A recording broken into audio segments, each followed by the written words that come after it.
Hello, everyone, and welcome to the Foxworth Theory. I am your host, Eugenia Foxworth. This show is about entertainment, fashion, business, and the arts. And we are going to be talking to the movers and the shakers from all over the world. And we allow them to tell their stories. This week, our guest is the iconic public relations maverick, Angelo Ellerbee, who is considered an institution in the field of public relations over some 40 plus years. The Newark, New Jersey native has built an unmatched global legacy of excellence and double exposure media with double exposure media. The two go together with me, excellence and double exposure. From publicity to artists relations and even fashion and design, Ellerbee's visionary leadership has guided artists and record labels right to the top of the charts. From Michael Jackson and Lionel Richie to Dionne Warwick, Roberta Flack, and others with the inspiration of the late James M. Tume. Ellerbee never forgets the importance of creative excellence and media as the strategy and platform to uplift our world today. Angelo, welcome to the show. Wow, what an introduction. Thank you so very much. Very, very kind. Very kind. Thank you. You're deserving of it. And our audience will find out shortly that that was an understatement. Now, my first question to you. Did you ever believe that you would become the icon that you are today? I didn't necessarily believe it, but I know that I'm a child of God. I believe wholeheartedly in God. He is my inspiration, my guiding light. So within that, I knew there would be success to this level. No, but with Him, everything is possible. And that's the great thing about loving God. Everything is possible. So growing up in the city of Newark was kind of difficult for me. I was raised by a single parent who was a waitress, four lovely sisters and two brothers, the youngest of the six. My mother instilled in me the faith of the Lord, the Father, the Son, and the Holy Ghost. And she always said to me, I want you to be great, but I want you to grow into be greater. And then I want you to be the greatest at whatever you choose to do. So I walked that path in thinking each and every single day, even though no one knew who I was, that I was great because my mom and God had told me that I was great. And so I walked in the path of faith and greatness, never ever doubting the work of the Lord and never doubting the work of my mom.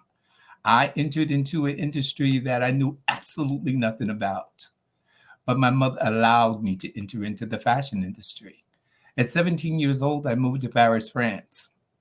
And my mother said to me very, very directly, I will give you permission to go. I don't know how you're going to get back. You have one time to call me for an emergency. And after that, you're on your own. She gave me survival tools at the beginning. She said that anyone that sat at her table must be a contributor. And that meant everybody. We all had to contribute. And so my goal in my life was to be a contributor, not just to my family, but to be a contributor to other people. Everything that I learned, I felt that it was important that I give it back in sincerity and honesty, and with faith and loyalty, to understand the importance of sharing the worth of God's work and word. He will deliver if you deliver. He said, take a step. If you take a step, He's going to take the other step. He's going to bring you across. And so when I was in Paris, I went to Paris as a fashion model. I had horrible pictures, but I was rushing to get these things done. So I did it. I went to Paris. For the first 6 months of my career, I was in a restaurant working as a chef in a soul food restaurant by the Champs-Elysees.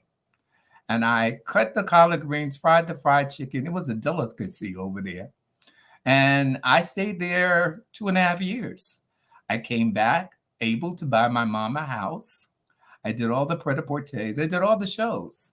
And I worked extremely hard when I came back. I didn't get a chance to graduate from high school.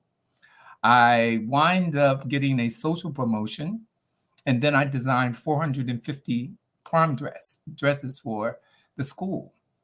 Everything was about a work ethic for me. Everything was about a work ethic for me. And I always believed that I had to prove myself. Still to this day, I believe it's important that you keep proving and improving on yourself. And so after my stint in Paris and back here into the States, really confused, not knowing what I really wanted to do, I began to style for a lot of magazines, for Vogue and for Essence and Elle. And I went on in a very confused state as to what I wanted to do. And so, in my community, being born and reared in the city of Newark, where culture really lacked a lot, it was my thoughts to enrich the community with culture. So I did for 17 years fashion shows in the city of Newark. But they weren't just fashion shows. I brought out the Carmen de Lavallons, the Joffrey Holders, the Imans, the Beverly Johnsons, the Peggy Dillets of the world, Alvin Ailey dancers. And I did this on the premise of educating people to be aware in culture. But more importantly, I was raising the consciousness of a disease in the 70s that was plaguing the community at large, which was AIDS and HIV. And we did fashion shows and we raised money for these fashion shows, which allowed my creativity to grow. It allowed my community to be aware of what culture was really about in terms of ballet, in terms of just elegance and style and having a vision. This went on for like 17 years. And one year, we would have about 2,000 to 3,000 people in attendance. And one year in the back, a young lady came in the dressing room and she says to me, "Hi, my name is Camille Mtume." And I said, "Oh, a pleasure meeting you." She says, "My husband is James Mtume." Well, I didn't know who James Mtume was, but in that time, he had one of the biggest records in the marketplace called Juicy Fruit. And I said, "Oh, what a pleasure." And I looked over to someone, I said, "Who's Mtume?" And then they told me who he was. And she said, "Well, would you be interested in styling my husband's next album cover, which was You, Me, and He?" And I said, "Oh, sure." I fell romantically in love with Camille. We became brothers and sisters.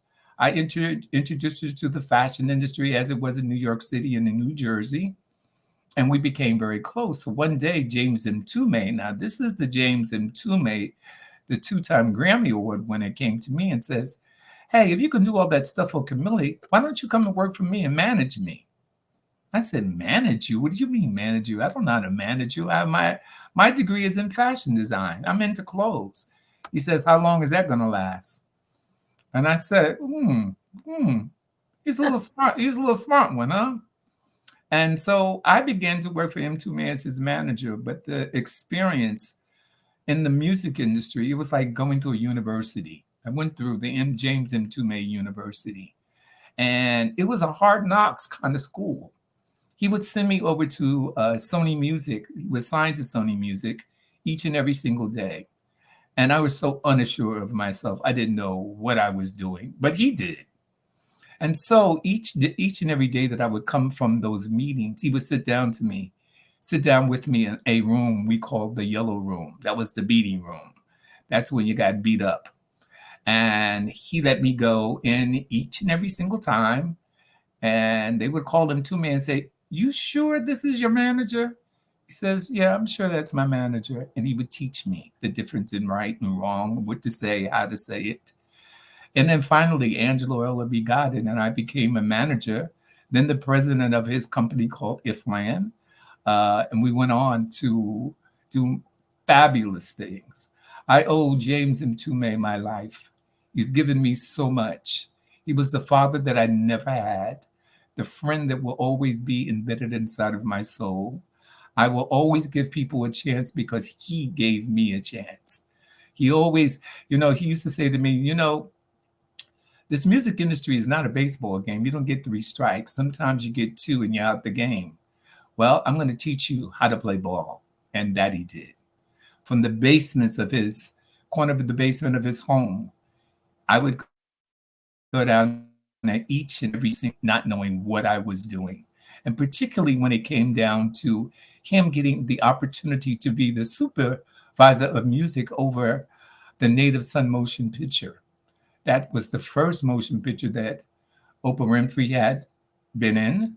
It was a Richard Wright movie, Diane Silva's production. And Angelo Ellerbee did the press, and that was my first. I went on board 200 newspapers. I didn't know what I was doing. I went on board 200 newspapers. I started to go through the bylines.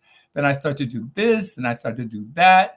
And Tume says, I have a meeting with James Baldwin. I said, the James Baldwin? He said, yeah, you want to go? I said, yeah, I do want to go. And I went, and I had the opportunities of meeting James Baldwin, working with James Baldwin. Uh, Mtume has done so much for my career. He's enriched my life in ways that I cannot even mention. And it continues. His legacy for me continues to go on as I do interviews, conduct interviews very much like yours. I believe that the message of James Mtume should continue. And I continue to tell the message of him. I continue to tell the message of God. And I continue to tell the message of belief and faith that we all have to endure the goodness of life, the goodness of God, the goodness of our teachings. It becomes really, really important. And So that then is I what Tume you've to done. start my, yeah, well, I try to do it every single day. I will never ever win a popularity contest. I'm a businessman.